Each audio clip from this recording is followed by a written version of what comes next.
मैत्रिणींनो, वनिता मंडळ या कार्यक्रमाअंतर्गत आता आपण एका साहित्यिक मैत्रिणीचा साहित्य प्रवास आणि या मैत्रिणीचा आजपर्यंतचा जीवन प्रवास जाणून घेणार आहोत. तेव्हा आता वनिता मंडळ या कार्यक्रमाअंतर्गत आपण ऐकूयात कैलासवासी कमलताई जामकर महिला महाविद्यालय परभणी येथील प्राचार्या आणि साहित्यिका डॉक्टर संगीता अवचार यांच्या सुषमा कुलकर्णी यांनी घेतलेल्या मुलाखतीचा भाग पहिला.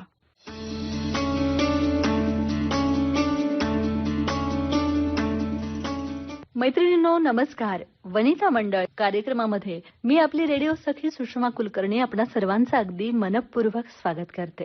मैत्रिणींनो, आकाशी उंच भरारी घेऊन जी कोरते कर्तृत्वाची नक्षी ती म्हणजे स्त्री. स्त्री म्हणजे जन्मदात्री, स्त्री म्हणजे संस्कृती, स्त्री म्हणजे नाविन्याचा वसा, स्त्री म्हणजे घराचं घरपण, स्त्री म्हणजे सर्जनशीलतेचा ध्यास, स्त्री म्हणजे एक ललना तरी पण प्रसंगानुरूप होणारी हिरकणी, जोडीदाराच्या खांद्याला खांदा लावून अनेक जबाबदाऱ्या लीलया पार पाडणारी सहचारी. कितीही उपमा दिल्या तरी त्या जिच्यापुढे सार्थ ठरतील अशी असते एक स्त्री. मैत्रिणींनो, वनिता मंडळ या आपल्या कार्यक्रमाच्या माध्यमातून आपण नेहमी अशा मैत्रिणींना भेटतो, त्यांच्याशी संवाद साधतो, ज्यांच्या कार्यातून, त्यांच्या जीवन प्रवासातून इतर मैत्रिणींना सुद्धा प्रेरणा मिळते. तर आजच्या आपल्या वनिता मंडळ या कार्यक्रमामध्ये आपण अशाच एका मैत्रिणीला भेटणार आहोत. डॉक्टर संगीता देवयानी गोविंदराव अवचार या कैलासवासी कमलताई जामकर महिला महाविद्यालय परभणी येथे प्राचार्या आणि इंग्रजी विभाग प्रमुख म्हणून कार्य करत आहेत आणि सोबतच त्या एक साहित्यिका आहेत आणि समाज कार्यामध्ये सुद्धा त्या अगदी हिरिरीने सहभागी असतात. तर अशा या मैत्रिणीशी आज आपण गप्पा मारणार आहोत. आज त्या आपल्यासोबत आपल्या स्टुडिओमध्ये आहेत. नमस्कार मॅडम. नमस्कार. संगीता मॅडम, आपलं आमच्या कार्यक्रमामध्ये खूप खूप स्वागत. धन्यवाद. तर मॅडम, आपलं साहित्यिक क्षेत्रामधलं योगदान खूप भरीव असं आहे. सोबतच अध्यापनाचं कार्य तर आपण बऱ्याच वर्षापासून करत आहात आणि सामाजिक क्षेत्रातही आपण हिरिरीने सहभागी असतात, वेगवेगळ्या उपक्रमामध्ये सहभागी असतात.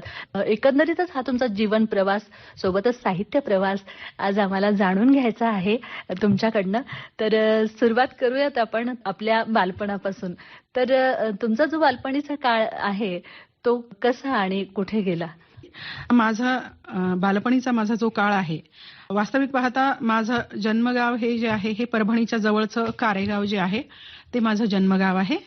पण बाबांना सर्व्हिस असल्यामुळे, ते शिक्षक असल्यामुळे अगदी त्यांचं सगळीकडे फिरणं व्हायचं, त्यांची वेगवेगळ्या ठिकाणी बदली व्हायची आणि त्यामुळं मग लहानपणापासूनच आम्ही त्यांच्यासोबत असंच फिरलेलो आहोत आणि फिरत फिरत वेगवेगळ्या ठिकाणी म्हणजे महाराष्ट्रामध्ये नांदेड जिल्हा आणि परभणी जिल्हा खास करून. तर नांदेड जिल्ह्यामध्ये माझं जे बालपण आहे ते जिथे जिथे बाबांचा जॉब होता, बाबांची सर्व्हिस होती, माध्यमिक शिक्षक म्हणून माझे वडील गणित शिकवायचे आणि नंतर ते गट शिक्षणाधिकारी म्हणून सेवानिवृत्त झालेत. अच्छा. हा, तर त्यांची जिथे जिथे त्यांनी सेवा केली तर तिथे तिथे आम्ही त्यांच्यासोबत राहिलेलो आहे आणि त्यामुळं जो बालपणीचा जो काळ आहे तो जवळगाव किंवा जुलगाव म्हणून एक गाव आहे हदगाव तालुक्यामध्ये, तिथून बालपणीचा 4थी पर्यंतचा काळ तिथे गेला. 5वी पासून ते 10वी पर्यंतचा काळ तालुका हदगाव जिल्हा नांदेड इथे गेला आणि हा जो आहे तो माझ्या जीवनाला कलाटणी देणारा काळ असं मी मानते. कारण तिथे मला जे शिक्षक वृंद जे लाभले तर हे सगळ्यांनी आम्हाला अशा पद्धतीनं घडवलं या शिक्षकांनी की मीच नव्हे तर माझ्या सोबत जे जे त्या शाळांमध्ये शिकले त्या सर्वांसाठीच हा एक टर्निंग पॉइंट आहे आणि आज ते सर्वजण म्हणजे सुखवस्तू आणि वेल सेटल्ड झालेले आहेत. तर तिथे 10वी पर्यंत माझं हदगावला झालेलं एज्युकेशन आणि 10वी नंतर मग 11वीला मी नांदेडमध्ये आले आणि नांदेडचं जे नामवंत महाविद्यालय आहे यशवंत महाविद्यालय, तर तिथे मी माझं 11वी पासून ते MA पर्यंतचं जे शिक्षण आहे, MA इंग्रजी केलेलं आहे मी, तर ते मी तिथे यशवंत महाविद्यालयामध्ये मी पूर्ण केलेलं आहे. आणि पुढचं एज्युकेशन मग BEd इथे परभणीमध्येच झालं. पुढचं एज्युकेशन मग होत राहिलं आणि MA झाल्यानंतर लगेचच जॉब लागला. MA झाल्यानंतर लग्न झाल्यानंतर परभणीवासी झाले मी आणि इथे परभणीत आल्यानंतर कैलासवासी सौ कमलताई जामकर महिला महाविद्यालयामध्ये जागा होती इंग्रजीच्या प्राध्यापक पदासाठी आणि मग तिथे मी अप्लाय केला आणि तिथे मला जॉब लागला.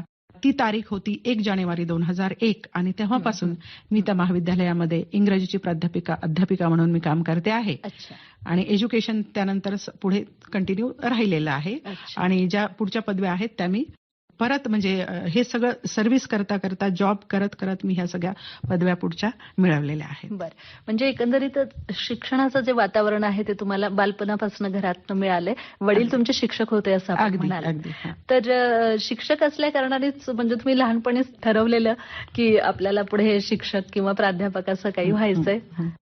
लहानपणी ऍक्च्युली आपला मला वाटतं कदाचित तुम्ही आणि मी कदाचित त्याच वयाच्या असू किंवा थोडाफार फरक असेल. आपल्या लहान असताना आपल्याला फारसं काही ठरवण्याचा म्हणजे एवढा असं हे नव्हतं, त्यावेळेला वातावरण असं नव्हतं. बरोबर. आणि एक आनंदी आणि बालपण असं आपण जगायचो, छान शिकायचो, छान खेळायचो, बागडायचो आणि फार असं काही ठरवलं नव्हतं. पण वाटायचं की आपण एकतर चांगल्या पद्धतीचं आपण शिक्षण दिलं पाहिजे मुलांना, कारण घरामध्ये एक मॉडेल होतं. माझे वडील एक उत्कृष्ट शिक्षक म्हणून अत्यंत नावाजलेली व्यक्ती, गणित शिकवण्यामध्ये त्यांचा हातखंडा होता आणि त्यामुळे एक ते वातावरण पाहिलं होतं, त्यांना शिकवताना पाहिलं होतं, माझ्या गुरुजनांना शिकवताना पाहिलं होतं आणि असं वाटायचं की नाही, आपण हे काम उत्तम आहे आणि या कामामध्ये समाधान आहे म्हणून आपण हे करायला हरकत नाही, असं त्यावेळेला कुठेतरी वाटलं. आणि त्यामधनं पुढे मग चालत राहिले आणि पुढे मग असं लक्षात आलं, जेव्हा महाविद्यालयीन जीवनात आले तर तेव्हा असं लक्षात आलं की नाही, माझा जो रस आहे किंवा मला जी रुची आहे ती साहित्यामध्ये सुद्धा मला रुची आहे. अर्थात बालपणापासूनही माहित होतं, पण तो काळ असा नव्हता एवढा की तुम्ही ह्या बाकीच्या कला प्रकारांमध्ये फार ह्याच्यानी तुम्ही पुढे जाऊ शकाल, हा तो काळ नव्हता. थोडंसं डिसिप्लिन्ड असं वातावरण असायचं, शिस्त होती, अभ्यास, एके अभ्यास आणि बाकीच्या गोष्टी आपण करायचं, खेळामध्ये वगैरे आम्ही पुढे असायचो. पण असं वेगळं काही करण्याचं एवढं भान त्यावेळेला नव्हतं. पण कविता मी लहानपणापासूनच करायची.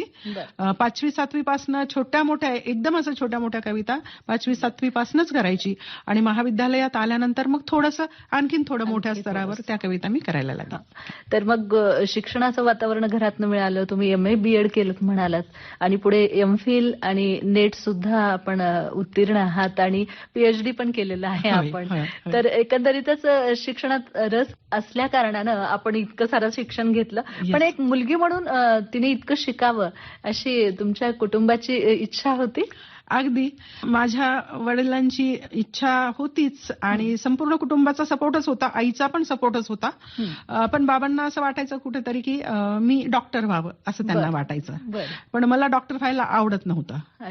कदाचित ह्यामुळे असेल की मला साहित्यामध्ये रुची होती, मला वेगळ्या माझ्या इंटरेस्ट होते, त्यामुळे मला ते आवडायचं नाही. पण त्या काळी काय होतं की जर मूल हुशार असेल तर त्याने डॉक्टर किंवा इंजिनियर व्हावं. मला वाटतं आजही थोडाफार तो ट्रेंड आहे, पण त्यावेळी तो जास्त होता आणि मग त्यांना असं वाटायचं की डॉक्टर व्हावं. पण मला त्याच्यामध्ये रुची नसल्यामुळे मग मी ठरवलं की मला ह्याच्यापेक्षा नको, तर मग मी इंजिनिअरिंग करायला काय हरकत आहे. म्हणून मग मी म्हटलं की मला डॉक्टर नाही व्हायचं, म्हणून मग मी इंजिनिअरिंगला ऍडमिशन घेतलं होतं.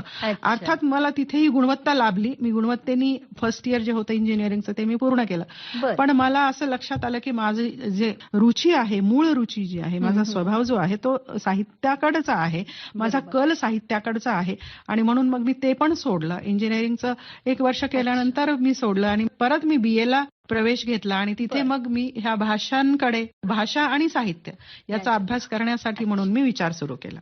तर मग मला एक सांगा की साहित्य आणि अध्यापन हे 2 वेगळे प्रवाह आहेत. अगदी. तर या 2 प्रवाहांचा मेळ तुम्ही कसा घालता बरं? सांगते. अध्यापन हा सुद्धा माझा जिव्हाळ्याचा विषय आहे. मला शिकवायला आवडतं आणि तेही कदाचित मला वाटतं की थोडंसं दैवी असावं किंवा थोडंसं ह्याच्यामधनं जेनेटिकली आलेलं असावं. कारण माझे वडील जसे उत्कृष्ट शिक्षक आहेत तर तसं मला कुठेतरी वाटायचं की आपणही आपल्या विद्यार्थ्यांना जर शिकवलं तर हे असंच शिकवायला हवं. म्हणून अध्यापनाची मला मुळातच उपजतच आवड होती. आणि कुठेतरी असा काही एक प्रसंग घडला होता, मी 9वी मध्ये असताना, की मला इंग्रजीचं असं, आमच्याकडे एक सर आले होते आणि त्यांनी आम्हाला इंग्रजीचं वाचन करायला सांगितलं क्लासमध्ये येऊन. मग त्यांनी सांगितलं की तुम्ही 1 पेज इंग्रजीचं वाचून दाखवायचं आणि कंडिशन अशी होती, अट अशी होती की तुम्ही ते 1 पेज वाचताना तुम्ही त्यामध्ये एकही चूक नाही करायची. तर मग ते चॅलेंज म्हणून आम्ही स्वीकारलं, आमच्या सर्वच म्हणजे वर्गामधल्या माझ्या सर्व मित्रमैत्रिणींनी. आणि एका मैत्रिणीचा झाल्यानंतर माझा 2रा नंबर आला आणि मला असा विश्वास होता की मला आता मी एकही चूक न करता मी वाचणार आहे. पण प्रत्यक्षात काय झालं, मी जेव्हा वाचायला सुरुवात केली तेव्हा माझा एक शब्द चुकला, म्हणजे माझी एक चूक झाली. ते संपूर्ण पेज वाचताना माझी एक चूक झाली आणि तिथे मी डिसाईड केलं, मी ठरवलं की मला इथून पुढे जे मला करिअर करायचं ते मला फक्त आणि फक्त इंग्रजीमध्ये करायचंय. बरं, वा. आणि मग तिथून जो माझा हा जो इंग्रजी मधून जे पुढचं मी शिक्षण जे घेतलं तर ते मी इंग्रजीमधून घेतलं. मी इंग्रजीमधून म्हणजे इंग्रजी हा एक विषय, भाषा विषय घेऊन मी BA आणि MA वगैरे पूर्ण केलं. तर ह्या अशा काही गोष्टी असतात, ह्या आपल्या जीवनाला कलाटणी देणाऱ्या असतात. अगदीच. आणि तिथून मग मी ठरवलं की नाही, आता मी शिकले इंग्रजी, मान्य आहे, पण मग आपल्या समाजामध्ये जेव्हा आपण थोडंसं डोळे उघडे ठेवून पाहतो तेव्हा असं लक्षात आलं की इंग्रजीबद्दल एक समाजामध्ये भीती आहे. अगदीच. आणि मग ही भीती जर कमी करायची असेल तर आपण मग इंग्रजीचं अध्यापन करायला पाहिजे. बरोबर. आणि ते चांगल्या पद्धतीनेच करायला पाहिजे की जेणेकरून ह्या विद्यार्थ्यांना किंवा ही जी ज्याला काय म्हणूया की हे भावी पिढ्या ज्या आहेत, ज्यांनी काही लोकांनी इंग्रजीचा बाऊ केलेला आहे, काही लोकांनी इंग्रजीला अतिशय जास्ती डोक्यावर घेतलेला आहे, बरोबर. तर ह्याच्यामधला कुठेतरी मधला मार्ग मला शोधायचा होता. अच्छा. आणि म्हणूनच मग मी ठरवलं की आपण अध्यापन करताना आपण इंग्रजीचं अध्यापन करायचं वा. आणि चांगल्या पद्धतीनं करायचं. आणि मला वाटतं 1 जानेवारी 2001 पासून मी इंग्रजीचं अध्यापन करत आलेली आहे. बरं. आणि मला सांगायला आनंद होतो की माझ्या ज्या विद्यार्थिनी आहेत तर त्यांचे अनुभव त्यांनी माझ्याशी शेअर केले, तर तेव्हा त्यांनी असं सांगितलं की मॅडम खरंच जेव्हा तुम्ही इंग्रजी शिकवलं तर तेव्हा आम्हाला असं कधीच नाही वाटलं की इंग्रजी अवघड आहे. अवघड आहे. वा. तर मला वाटतं ते माझं यश आहे खरंच अगदीच. इंग्रजीच्या एका अध्यापनामध्ये. शिक्षकाचं किंवा अध्यापकाचं, प्राध्यापकाचं म्हणाल, यश हे विद्यार्थ्यांच्या यशावर अवलंबून आहे. अगदी. जेव्हा विद्यार्थी समोर येऊन म्हणतो की मॅडम तुम्ही जे काही सांगितलंय ते मला अगदी लक्षात आलंय, त्यावेळेला अगदी छोटीशी ही गोष्ट आहे पण ती सुखावून जाते अगदीच. त्या समोरच्या व्यक्तीला, हो. ज्यांनी ज्ञान देण्याचा प्रयत्न केलाय आणि तो समोरच्यानी ते ज्ञान आत्मसात केलंय. नक्कीच. त्यामुळे तर मॅडम आता बरेच विद्यार्थ्यांचा विषय निघाला म्हणून विचारते की अनेक विद्यार्थ्यांना तुम्ही घडवत आहात आणि ही जी पिढी आहे त्याच्यामध्ये आपल्या मागच्या पिढीपेक्षा बराच बदल आहे त्यांच्यामध्ये. अगदीच. तर शिक्षक म्हणून विद्यार्थ्यांमध्ये आता तुम्हाला काय वाटतं की त्यांच्यामध्ये कशा पद्धतीने बदल व्हायला हवा की एक भावी नागरिक म्हणून किंवा करिअरमध्ये त्याने यश प्राप्त करावं म्हणून त्यांनी नेमकं काय करायला हवं असं तुम्हाला वाटतं? हो, अगदी. जेव्हा आता मी म्हटलं की मी 25 वर्ष झाले मी अध्यापन करत आहे, 25 पिढ्या घडलेल्या आहेत आणि असं वाटतं की आता आपण मला वाटतं एक स्थित्यंतर एक समाजामध्ये सुरू आहे, एका वेगळ्या वळणावर आपण येऊन पोहोचलेलो आहोत. हे जे जग आहे हे टेक्निकल म्हणजे ज्याला ऍडव्हान्समेंट ज्याला म्हणतो टेक्नॉलॉजिकल ऍडव्हान्समेंट आज जगामध्ये प्रचंड मोठ्या प्रमाणावर झालेल्या आहेत. आणि आतापर्यंत जे बदल झालेले आहेत त्यामध्ये आपल्याला असं लक्षात येतं की ह्या झालेल्या बदलांचा जर व्यवस्थित वापर जर नाही केला तर भावी पिढीचं थोडंसं अवघड दिसतं. आणि म्हणून असं वाटतं की ह्या भावी पिढीला, जसं तुम्ही आता म्हणालात की त्यांनी स्वतःचं जीवन कसं जगायचंय हा एक मुद्दा आहे, त्यांनी समाजात नागरिक म्हणून, सुजाण नागरिक म्हणून कसं वावरावं आणि त्याच बरोबरीला त्यांनी त्यांच्या घरामध्ये त्यांच्या आई वडिलांचे पाल्य म्हणून किंवा मुलगा किंवा मुलगी म्हणून कसं वागावं, ह्या वेगवेगळ्या पातळ्यांवर मला वाटतं त्यांच्या जबाबदाऱ्यांना आपल्याला डिव्हाइड करावं लागतं.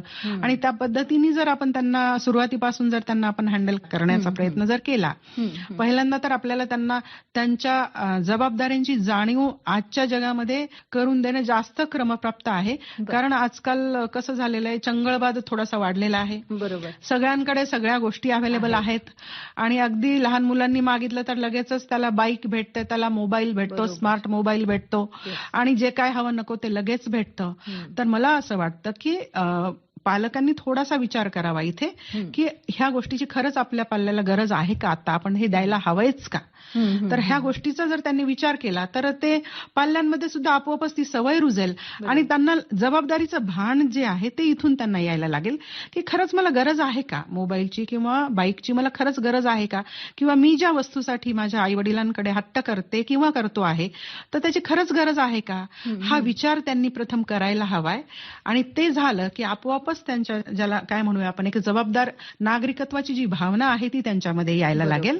दुसरी गोष्ट की आपण ज्या कुटुंबामध्ये राहतो, ज्या कुटुंबामधून आपण समाजामध्ये आलेलो आहोत त्या समाजाशीही आपलं काहीतरी देणं लागतं, ही सुद्धा भावना त्यांच्यामध्ये बालपणापासून रुजणं अत्यंत आवश्यक आहे. जे सध्या थोडंसं होताना दिसत नाहीये, थोडंसं ज्याला काय म्हणूया की फॅमिली थोडंसं ज्याला डिव्हायडेड झालेले आहेत, बरं, संयुक्त कुटुंब पद्धती राहिलेली नाहीये, नाहीये. विकेंद्रीकरण झालेलं आहे. आणि अशा वातावरणामध्ये मग मुलांना जर आपल्याला हँडल करायचं असेल तर पालकांवरची जबाबदारी ही जास्त वाढते. बरोबर. आणि तुम्ही म्हणालात की मग पालकांनी कसा संवाद साधावा मुलांशी, इथून सुरुवात करावी लागते. त्यांना जर त्यांच्या जबाबदाऱ्यांचं भान आपल्याला जर त्यांच्यामध्ये जर निर्माण करायचं असेल आणि रुजवायचं असेल तर. बरोबर. आणि म्हणूनच सुरुवातीपासून जर आपण विद्यार्थ्यांना सांगितलं किंवा घरात आपण मुलांना सांगायला सुरुवात केली की प्रत्येक वस्तू ही जी आहे ही जसं दिस इज माय पोझिशन जेव्हा आपण म्हणतो ही माझं आहे असं जेव्हा मुलगा म्हणायला सुरुवात करतो किंवा आपण त्याला सांगायला सुरुवात करतो हे तुझं आहे, तसंच आपण हे सगळं आपल्या देशाचं आहे, हे आपल्या राष्ट्राचं आहे, ही भावना सुद्धा रुजवणं आवश्यक असतं. अगदी. आपल्याकडे काय होतं जेव्हा आपण पब्लिक प्लेसेसमध्ये जातो तर आपल्याकडे पब्लिक प्रॉपर्टी ज्या आहे तर त्याचा वापर करताना आपण फार विचार करत नाही.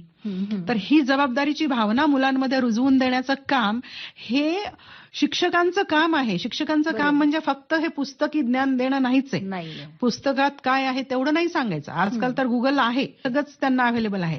तर एक चांगलं जीवन कसं जगावं, समाधानी आणि आनंदी जीवन कसं जगावं, आपल्या जबाबदाऱ्यांचं वहन कसं करावं, हे कळत नकळत कुठंतरी कृतीमधून सुद्धा त्यांच्या समोर आपल्याला मांडणं आवश्यक असतं. कारण लहान मुलं तर खूप अनुकरणशील असतात. बरोबर. मुलं मोठी झाली की थोडासा विचार करायला सुरुवात करतात, पण ही सुरुवात होते लहानपणापासून. अगदीच. म्हणून पालकांची जबाबदारी खूप मोठी आहे. हो. आजकाल काय होतं की शाळांमध्ये आपण खूप कमी वयात मुलांना आपण ऍडमिशन द्यायला लागलोत. बरोबर. 2 वर्षाचं 3 वर्षाचं झालं की आपण ऍडमिशन देतो. हो. त्याच्या मागची भूमिका आपली असते बऱ्याचदा अशी असते की खूप त्रास देतात मुलं वगैरे, तर एकदा त्यांना शाळेमध्ये आपण अडकून टाकूया वगैरे. 3 वर्षाच्या वयामध्ये, आपल्या वयामध्ये आपण 5-6 वर्षांपर्यंत घरामध्ये गेलोच नव्हतो धिंगामस्ती आपण करायचो खरंच आहे. आणि त्यांना आपण 2-3 वर्षामध्ये आपण शाळेमध्ये अडकून टाकतो.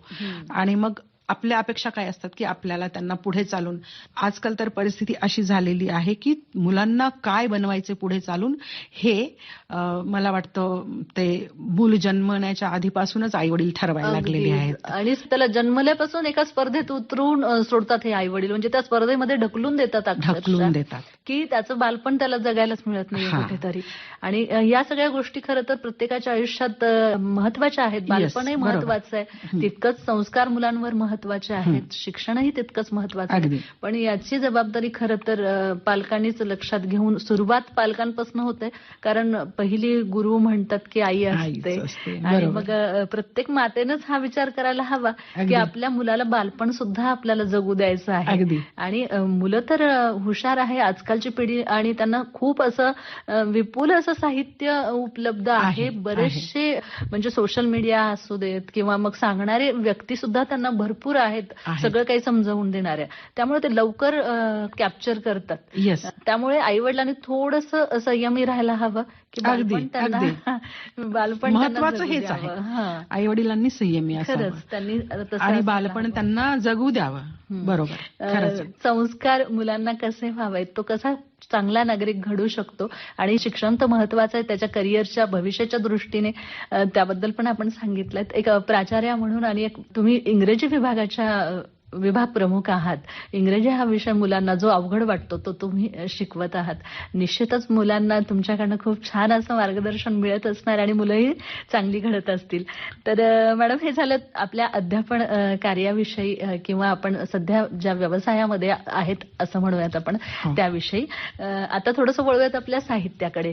तर साहित्याकडे तुम्ही मगाशी म्हणालात की मला लहानपणापासूनच आवड होती, तरी पण खरी शब्दांची जी मैत्री आहे ती तुमची केव्हा जुळली बरं? जसं मी म्हणाले की लहानपणापासूनच आवड होती आणि थोडंफार काहीतरी लिहायचे. 5वी-7वी मध्ये असताना थोडंफार काहीतरी लिहायचं, 4 ओळी म्हणा, 2 ओळी म्हणा, असं काहीतरी लिहिणं सुरू असायचं. पण ते अगदी मला वाटतं मी स्वतः देखील आणि दुसऱ्यांनी सुद्धा ते फारसं मनावर घेतलं नाही. पण जेव्हा थोडंसं मोठी झाले आणि महाविद्यालयीन जीवनात मी प्रवेश केला, इव्हन ज्युनियर कॉलेजमध्ये 11वीला आले आणि नंतर जेव्हा BA फर्स्ट इयरला वगैरे आले, तर तेव्हा मला असं लक्षात आलं की अरे, मी हे खूप चांगल्या पद्धतीने मी करू शकते. बरं. मी लिहू शकते, म्हणजे काय मला सुचतं ते. हं. मला फार त्याला विचार करण्याची गरज पडत नाही. मी लिहू शकते हे मला लक्षात यायला लागलं 11वी-12वी मध्ये आणि तिथे थोडं थोडं लिहायला लागले. हं. आणि नंतर BA फर्स्ट इयरला जेव्हा आले तर तेव्हा माझे गुरु आहेत डॉक्टर जगदीश कदम सर म्हणून, जे मराठी विभागाचे प्रमुख यशवंत महाविद्यालयामध्ये होते. तर मग सरांकडे मी गेले आणि मी सांगितलं की मला मराठी, हिंदी आणि इंग्रजी ह्या तिन्ही भाषा मला शिकायच्यात. बरं. तर मग सर म्हणाले की तू असं कर, विषय म्हणून तू इंग्रजी भाषा निवड आणि ह्या दोन्ही भाषा तू शिकत राहा, कारण त्यामध्ये तुला गती आहे. बरं. आणि म्हणून मग अशा पद्धतीने ह्या तिन्ही भाषांचं मला जी आवड होती तर ती मला जपायला, मला तिथून मला वेळही मिळाला, सवडही मिळाली आणि मला मार्गदर्शनही मिळालं. बरं. आणि मग इंग्रजीचा तर मी एक विषय म्हणून निवडला, मी अभ्यास इंग्रजीचा सुरू केला. पण साहित्याची आवड जी होती, जसं मी म्हणाले की मला मराठी साहित्यिक जे आहेत त्यामध्ये कुसुमाग्रज आहेत, त्यामध्ये बालकवी आहेत आणि इतरही आपल्या कवयित्री आहेत, इंदिरा संत वगैरे आहेत. तर ह्या सर्व साहित्यिकांच्या, कवींच्या, कवयित्रींच्या कविता वाचून मला असं कुठंतरी इम्प्रेस झाल्यासारखं, भावनिक झाल्यासारखं व्हायचं. तसंच काही हिंदी कविता वाचून सुद्धा तीच भावना मला जाणवली. आणि इंग्रजी जे साहित्यिक आहेत, नामवंत कवी आहेत आणि लेखक आहेत, त्याच्यामध्ये शेक्सपियर आहेत, रॉबर्ट फ्रॉस्ट आहेत, विलियम वर्ड्सवर्थ आहेत आणि बरेच साहित्यिक आहेत. तर ह्या प्राथमिक लेवलचं मी सांगते, ज्यांनी मला सुरुवातीला अपील केलं, तर हे सगळे. तर मग हे जेव्हा मी वाचत गेले तेव्हा मला असं लक्षात आलं की मी लिहू शकते आणि मी चांगल्या पद्धतीने लिहू शकते असं मला जाणवायला लागलं. म्हणजे माझ्यामध्ये तो आत्मविश्वास होता. अर्थात मी नवखी होते हे मला मान्य आहे. मग मी लिहायला लागले. फर्स्ट इयर पासून मी थोडं लिहायला लागले. पण एवढं ज्याला काय म्हणूया की साहित्यिक असं वातावरण नव्हतं, त्यामुळे लिहिलेलं प्रकाशित करण्याची भावना माझ्या मनात त्यावेळेला आली नाही. मी माझ्या गुरुजनांकडे गेले, त्यांनी पण मला बळ दिलं, त्यांनी पण सांगितलं की तू खूप छान लिहितेस. माझे गुरु इंग्रजीचे माझे शिक्षक राठोड सर, माझे वडील स्वतः अवचार सर आणि माझे गुरु जगदीश कदम सर, या सर्वांना जाणवलं की माझ्यामध्ये स्पार्क आहे, कवयित्री बनण्याचा किंवा कविता लेखनाचा माझ्यामध्ये स्पार्क आहे. पण जे प्रकाशनाची जी भूमिका होती त्यावेळेला विचार नाही केला. नेमकंच लिहायला सुरुवात झाली होती. मग कदम सरांनी मला थोडंसं मार्गदर्शन केलं आणि सांगितलं की तू लिहित राहा. आणि मग काय झालं की पुढे हे एज्युकेशन झाल्यानंतर, पीजीचं एज्युकेशन झाल्यानंतर, पीजीचं एज्युकेशन झालं आणि लगेच लग्न जमलं. मग लग्न झाल्यानंतर मी एज्युकेशन तर कंटिन्यू केलं आणि मग मुलं झाली. मग त्यानंतर थोडंसं ह्या साहित्यापासून थोडंसं दूर गेल्यासारखं झालं. लिहून तर ठेवलेलं होतं पण त्यापासून थोडंसं दूर गेल्यासारखं झालं. मग परत जेव्हा मी ह्या सर्व्हिसमध्ये आले आणि माझ्या गुरुजनांशी माझ्या भेटी व्हायला लागल्या, तर मग त्यांनी मला सांगितलं की तू किती लिहून ठेवलंयस, ते प्रकाशनाला सुरुवात कर आता. मग अशा वेळेला मग अगदी मला वाटतं मी 2018-19 सालामध्ये मी काहीतरी हे प्रकाशन करण्याचा मी विचार मनात आणला आणि तिथून पुढे हळूहळू हे साहित्य सगळं प्रकाशन करायला सुरुवात केली. आणि मराठी, हिंदी आणि इंग्रजी या 3 भाषांमधनं अगदी मुक्तपणाने मी कविता लिहित आलेली आहे आतापर्यंत. अच्छा. आणि मॅडम, त्यामुळेच त्रैभाषिक कवयित्री म्हणून आज आपली ओळख निर्माण झालेली आहे. तर मॅडम, आपल्या या साहित्य प्रवासाविषयी, आपल्या समाजकार्याविषयी आणखी आम्हाला जाणून घ्यायचं आहे. पण आजचा हा संवाद आपल्याला इथेच थांबवावा लागणार, कारण वेळेची मर्यादा आहे. तेव्हा मैत्रिणींनो, पुन्हा भेटूयात आपल्या वनिता मंडळ या कार्यक्रमात पुढच्या महिन्याच्या दुसऱ्या रविवारी प्राचार्या डॉक्टर संगीता अवचार यांच्यासोबत त्यांचा साहित्यविषयक प्रवास आणि समाजकार्याविषयी जाणून घेण्यासाठी. तोपर्यंत आजच्या मुलाखतीतून आम्ही दोघी मैत्रिणी, संगीता अवचार मॅडम आणि मी, आपली रेडिओ सखी सुषमा कुलकर्णी, आपणा सर्वांचा या कार्यक्रमातून निरोप घेतो आहोत. नमस्कार.